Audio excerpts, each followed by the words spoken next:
Hello जी, अस्सलाम वालेकुम everyone, welcome back to my YouTube channel. I hope you all are fine and enjoying it. आज मैं आपके साथ शेयर कर रही हूँ अपना एक रैंडम सा व्लॉग है जो कि कहीं से भी स्टार्ट हो जाते हैं। आपको पता है मेरे व्लॉग्स ऐसे ही होते हैं, किसी भी जगह से स्टार्ट हो सकते हैं।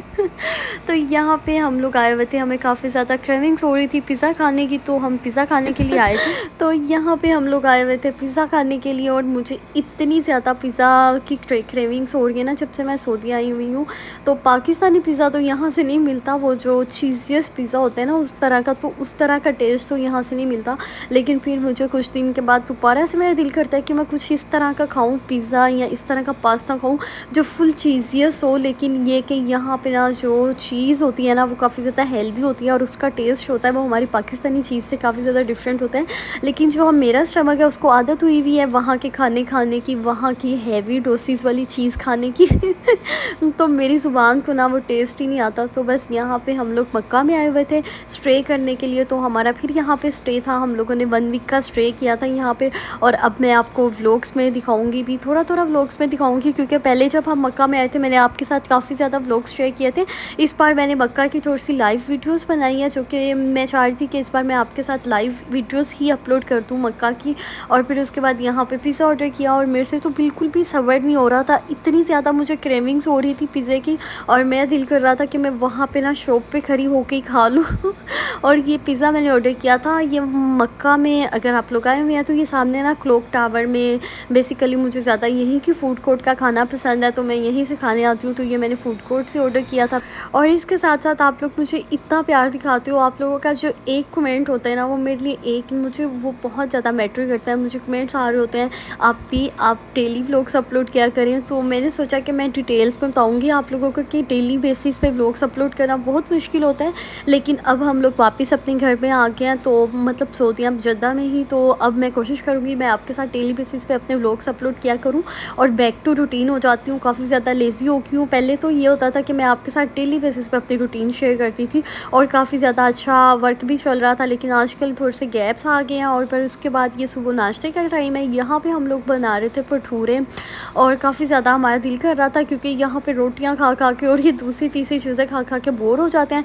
फिर हम लोग घर में फिर जो दिल करता है वो बना के खाते हैं। तो वैसे 1 वीक का वहाँ पे स्टे था, तो फिर डेली बेसिस पे ये होता है कि बाहर से होटल का खाना आ रहा है, वही चीज़ें खानी है, तो वो भी काफ़ी ज़्यादा फेडअप हो जाता है इंसान। और यहाँ पे जब इस तरह की फैंसी टाइप चीज़ें खानी होती है ना, मिल तो आपको ईज़िली जाती है, ईज़िली आप अप्रोच कर सकते हो। लेकिन इस तरह की जो चीज़ें होती हैं ना वो थोड़ी फैंसी टाइप होती हैं, आपको थोड़ा सर्च करना पड़ता है, फिर लोकेशन वगैरह ढूंढ के जाना पड़ता है। खैर इसके साथ साथ ना हम लोगों ने 1 वीक फिर स्टे किया था और आप में से जिससे बोला था आप भी हमारे लिए दुआ करनी है। मैंने आप सबके लिए ढेर सारी दुआएं की थी कि जिसने मुझे दुआओं का बोला है मैं उसके लिए दुआएँ करूँ। मैंने इतनी ज़्यादा दुआएँ की और बस यही वजह थी इस बार मैं डेली बेसिस पर अपने व्लॉग्स नहीं बना सकी, क्योंकि पिछली बार जब मैं गई थी मैंने आपके साथ कोशिश की थी, कंटिन्यूसली मैंने कोशिश की थी कि डेली बेसिस में मैं आपके साथ अपने व्लॉग्स अपलोड करूं, शेयर करूं कि मैं कहाँ जा रही हूँ, क्या कर रही हूँ। तो अब फिर मैं back to routine Aahista Aahista normal हो रही हूँ। तो अब आपने मेरे साथ स्टे कनेक्टेड रहना है और मुझे ज़्यादा से ज़्यादा प्यार शो करवाना है। और देखती हूँ कि आप लोग मुझे कितना प्यार शो करवाते हो। जल्दी जल्दी से मेरे सब्सक्राइबर इंक्रीज़ करा दो और वॉच टाइम पूरा करवा दो। फिर उसके बाद ईज़िली हम वीडियोज़ अपलोड करते रहेंगे और इन्जॉय करते रहेंगे। और यहाँ पे साथ साथ बन रहे थे भटूरे और जो हमारा किचन है वो इतना मैसी हुआ है, तो आपने उसको बिल्कुल इग्नोर कर देना है। तो भाई यहाँ पे खुद ही हमें सफाइयाँ करनी पड़ती है, काम करनी पड़ते हैं, तो हम जितना हो सकता है इजीली कर लेते हैं। और जो नहीं होता उसको वहीं पे छोड़ देते हैं। तो यहाँ पे गर्मा गर्म भटूरे और सारी फैमिली बाहर बैठी हुई थी इंतज़ार में। और आज हम लोग इतना लेट हो गए थे, हमने 3 बजे यहाँ पे नाश्ता बनाना स्टार्ट किया और यहाँ पे 5 बज गए थे। तो आप ये समझ लो ये हमारा लंच भी हो गया, हमारा डिनर भी हो गया, क्योंकि हमारा सारा टाइम कुकिंग में गुजर गया था। एक तो हम थके हुए आए थे और जब मक्का से हम लोग वापस आते हैं और वहाँ पे जब डिफरेंट होटल्स में आप लोग स्टे करके आते हो तो आप लोग कितने ज़्यादा टाइट हो जाते हो। फिर ये होता है कि हम लोग कंप्लीट रिकवर हो जाएं, हमारी बॉडी रिकवर हो जाए, तो फिर ही हम लोग दोबारा कंटिन्यू करते हैं। और आजकल आप लोग थोड़े से बोर भी हो रहे हो कि मेरे व्लॉग से, क्योंकि आजकल ना बस ऐसे लेज़ी डेज़ चल रहे हैं और थोड़ा सा क्वालिटी टाइम जो होता है मेरा दिल कर रहा होता है कि मैं खुद इंजॉय करूँ, क्योंकि मैं खुद यहाँ पे आई हुई हूँ इंजॉय करने के लिए। तो फिर मुझे ये होता है। और अब मैं आपके साथ शेयर करूँगी अपनी नेक्स्ट वीडियो, जिसमें मैं आपके साथ क्वेश्चन आंसर वीडियो बनाऊँगी और आप लोगों के सब सब क्वेश्चंस के मैं उस वीडियो में आंसर दे दूँगी। और उसके बाद यहाँ पे हम लोगों ने साथ बना लिया था हलवा, और साथ हम लोगों ने एक जार अचार का तैयार कर लिया था, और ये हमारा कंप्लीट नाश्ता हो गया था। और मक्का तो इतना मज़ा आता है, इतना मज़ा आता है ना, लिटरली मेरी लाइफ के सबसे ज़्यादा बेस्ट डेज़ चल रहे हैं। और मैं इतनी ज़्यादा यहाँ पे भी आके ना, आजकल हमारी लाइफ में डिप्रेशन इतना ज़्यादा हो जाता है। जब भी मुझे डिप्रेशन होता है, स्ट्रेस होता है, मैं जाके ऐसे खाना काबा के सामने बैठ जाती हूँ, फिर थोड़ी बहुत दुआएं करती हूँ, और फिर जब ऐसे दिल हल्का हो जाता है, ऐसे लगता है जैसे सारा बोझ हल्का हो गया है। और फिर सबको भटूरे इतने ज़्यादा पसंद आए थे, इतने ज़्यादा पसंद आए थे ना, सब इतनी तारीफ़ें कर रहे थे। और मैंने ये तो आपको बताया ही नहीं है कि नाश्ता किसने बनाया था। नाश्ता बेसिकली मेरी भाभी ने बनाया था, क्योंकि इस तरह के काम वही करती हैं। मैं भी ऐसे काम कर लेती हूँ, लेकिन जब मैं पाकिस्तान जाऊँगी ना वापस, मैं वहाँ पे जाके करूँगी, क्योंकि हम तो यहाँ पे उनके पास मेहमान आए हुए हैं ना। मतलब मेहमान का मतलब ये नहीं कि हम बिल्कुल भी काम नहीं करते, हम सब लोग मिल के काम करते हैं। और लेकिन ये हो जाता है कि यहाँ पे सारा दिन आप लोग अगर काम करने लगते हो ना, सारा सारा दिन गुजर जाता है, काम ही ख़त्म नहीं होते ना। आपके पास कोई हेल्पर है, यहाँ पे हम लोगों ने हेल्पर वगैरह कोई भी नहीं रखी होती, सारे काम हमने खुद ही करने होते हैं।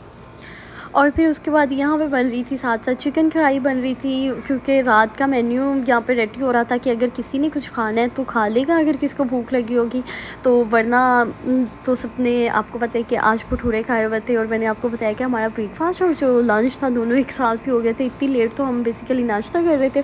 उसके बाद यहाँ पर मैंने अपनी मामा के लिए बना लिया था यखनी वाला सालन, जिसको कहते हैं चिकन कड़ी। और ये मामा के लिए मैंने इसलिए बना ली थी क्योंकि मामा की ना तबीयत काफ़ी ज़्यादा ख़राब है, उनको निमोनिया हुआ है आजकल, तो उनकी काफ़ी ज़्यादा केयर करनी पड़ती है और परहेज़ी खाने उनको देने पड़ते हैं। तो फिर मुझे ये होता है कि मैं मामा के लिए सबसे पहले खाना बना लूँ, और कोई काम करूँ या ना करूँ। फिर हम लोग आउटिंग के लिए चले गए थे, वहाँ से हम लोगों ने शॉपिंग वगैरह की, और फिर उसके बाद ये घर आ गई थी। और यहाँ पर मैं कर रही थी अपनी थोड़ी सी हेयर केयर क्या करनी है, मेरे सारे बाल उतर गए यहाँ पर आकर, लिटरली मैं गंजी हो गई हुई हूँ। मतलब ये कि यहाँ पे इतना गर्म पानी आता है ना, कि जब भी आप अपने हेयर्स को वॉश करते हो ना, तो आपके हेयर्स इस तरह से उतर रहे होते हैं। मुझे बस ये होता है कि ये सारे तो उतर गए, बस गंजी नहीं हो रही मैं। तो यहाँ पे सबसे पहले मैंने ऑयलिंग की, क्योंकि ऑयलिंग काफ़ी अच्छी होती है, और स्कैल्प पे ऑयलिंग वगैरह करते रहना चाहिए। इससे ये हो जाता है कि हमारे बाल जो हैं वो काफ़ी ज़्यादा नरिश हो जाते हैं और काफ़ी ज़्यादा स्मूथ हो जाते हैं। तो काफ़ी दिनों से ना हम लोगों ने ऑयलिंग वगैरह नहीं की हुई थी। जब भी मक्का जाते हैं ना, या कहीं भी जाते हैं, तो फिर वापसी आके घर आकर ये होता है कि जल्दी से ऑयलिंग वगैरह कर लें, क्योंकि ऑयल करने से बालों को तो फ़ायदा होता है, इसके साथ जो दिमाग है उसको बड़ा सुकून मिल जाता है। और लिटरली मैं कोई ऐसी बंदी हूँ जिसको ऑयलिंग करना ज़्यादा नहीं पसंद। आधे घंटे से ज़्यादा मैं अपने बालों में मैं ऑयल नहीं लगा सकती। मुझे ना उलझन सी होती है जब भी मैं ऑयलिंग करती हूँ ना, तो मुझे चिप से लगते हैं अपने बाल, जिससे मैं बहुत ज़्यादा बुरा फ़ील करती हूँ। फ़ौरन से मैं वॉश कर लेती हूँ। बस मुझे ये होता है कि आपको भी मेरी तरह अगर ऑयल नहीं पसंद है, तो आप शावर लेने से पहले थोड़ी देर के पहले आप बस ऑयलिंग किया करो, उसके बाद फ़ौरन से शावर ले लिया करो। हेयर्स का कहीं ना कहीं तो बचत हो जाती है ना। तो मेरे तो बालों का यहाँ पे आके ये हाल हुआ है कि ऐसे उतर रहे हैं, इतना ज़्यादा हेयर फॉल है कि स्टॉप ही नहीं हो रहा। तो फिर मैं सोच रही थी कि मैंने तो ऑयलिंग करनी है, अब रेगुलर करनी है, और यहाँ से कोई ऑयल वगैरह भी लेके आती हूँ जिससे मेरे हेयर्स उतरना बंद हो जाएँ। तो ये कोकोनट ऑयल ट्राई किया था यहाँ पे। पहले घर में तो मैं ऑलिव ऑयल यूज़ करती थी, लेकिन यहाँ का जो वेदर है वो काफ़ी ज़्यादा गर्म होता है। तो फिर मैं सोच रही थी कि यहाँ पे मैं कुछ डिफरेंट ट्राई करती हूँ। लेकिन जब भी हम लोग सऊदीया में आते हैं ना, तो यहाँ पे ना जो हेयर्स है ना, उनका तो आप ये समझ लो, आप जितनी मर्ज़ी अपने बालों की केयर करके यहाँ पे आते हो ना, उनका तो सिर को बारह हो जाता है ना। यहाँ पे सबसे ज़्यादा जो लॉस होता है ना, वो हेयर्स का ही होता है। तो आप लोगों में से अगर किसी को पता है, तो आप लोग मुझे सजेस्ट करो कोई अच्छी सी रेमेडीज़ जो वर्क करे मेरे हेयर्स पे। क्योंकि अब जाके मैंने रिबॉन्डिंग भी करानी है, और हेयर्स की केयर होगी, तो फिर प्रोटीन वगैरह या कोई भी ट्रीटमेंट आप लेते हो तो आप अच्छे से ले सकते हो। नहीं तो आपके हेयर्स काफ़ी ज़्यादा अगर पहले से ही डैमेज हो जाएँ, तो फिर तो आपके बाल वैसे ही केराटिन के बाद उतरना शुरू हो जाते हैं, और केराटिन के बाद भी नॉन स्टॉप हेयर फॉल शुरू हो जाता है। और मुझे ना सबसे ज़्यादा यही मैं सोचती हूँ कि पता नहीं लोग कैसे बार 6 मंथ्स नहीं गुजरते, लड़कियाँ दोबारा से रिबाउंडिंग करा लेती हैं, केराटिन करा लेती हैं। हमारे तो भाई 4 बाल हैं, वही नहीं बचते, इतने हेयर फॉल होते हैं। तो अब तो केयर करनी बनती है ना। तो अब तो पाकिस्तान जाके ना सबसे ज़्यादा जो फोकस करना है ना, वो अपने हेयर्स पे करना है, क्योंकि यहाँ पे तो हेयर्स काफ़ी ज़्यादा डैमेज हो गया। और फिर मुझे ये होता है कि मैंने डेली बेसिस पे शावर लेना है। I am a kind of person जिससे अपने बालों को डेली धोना होता है, और अगर आप रोज़ रोज़ अपने बालों को वॉश करते हो तो फिर तो हेयर्स डैमेज होना पक्का है, आपके हेयर्स बच ही नहीं सकते हैं। और उसके बाद यहाँ पे मैं ब्रश कर रही थी, क्योंकि जब मैं सेल्फ़ केयर कर रही होती हूँ ना, मुझे ओरल हाइजीन का भी होता है कि उसकी भी मैं ख्याल रखूँ, तो मैं ब्रश लाज़मी कर लेती हूँ। और ये होता है कि अगर वीकली अगर आप अपनी गट हेल्थ को भी अच्छा कर लेते हो, तो जो 1 वीक है वो काफ़ी अच्छा गुज़र जाता है। तो फिर मैंने ग्रगल्स भी किए थे, थोड़ा से नीम गर्म पानी लेके ना, उसमें मैं सॉल्ट वगैरह ऐड करके, तो वो भी करती होती हूँ। तो ये सारे ना वीकली मैं ये सारी चीज़ें स्किन केयर के साथ साथ ये चीज़ें भी मैं फ़ॉलो करती हूँ। तो बताने का मकसद ये है कि वैसे वैसे पाकिस्तान में तो मैं काफ़ी ज़्यादा ओरल लिक्विड्स मेरे पास होते हैं जो मैं यूज़ कर लेती हूँ, लेकिन जब से हम यहाँ पे आए हैं ना सऊदीया में, एक तो यहाँ पे महंगाई बहुत ज़्यादा है, दूसरा ये है कि जब हम अपने पैसों को पाकिस्तानी करेंसी में कन्वर्ट करके देखते हैं ना, तो फिर दिल नहीं करता कोई भी चीज़ एक्स्ट्रा लेने का कि ये चीज़ लें या ये लें। तो मुझे बस ये होता है कि मैं शॉपिंग कर लूँ क्योंकि यहाँ पे क्वालिटी इतनी अच्छी मिलती है, तो मेरा ज़्यादा फोकस शॉपिंग पे होता है। और उसके बाद ये ना आजकल मैंने होम रेमेडीज़ में ना एक स्क्रब निकाला हुआ है, और ये स्क्रब कह लो मास्क कह लो, 2 तरह का बन जाता है, और ये इतना अच्छा बनता है और स्किन इससे इतनी प्यारी इतनी शाइनी हो जाती है, काफ़ी अच्छा वैसे ये फेस पे शाइन कर देता है। तो ये मैं यहाँ पे जब से आई हूँ ना, मैं इसको यूज़ करती हूँ।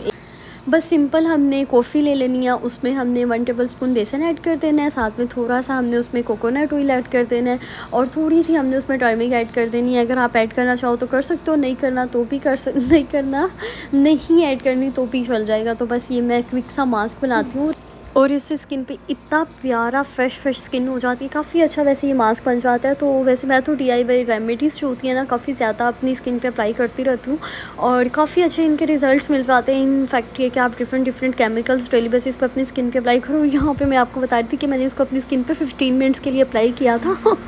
तो बस इसके बाद यहाँ पे फिर मैंने फ्रेश हो गई थी, फिर उसके बाद मैंने अपना क्रॉसेंट एंजॉय किया, और बस आज का व्लॉग यहीं पे एंड हो रहा है। वीडियो अच्छी लगे तो चैनल को सब्सक्राइब करना।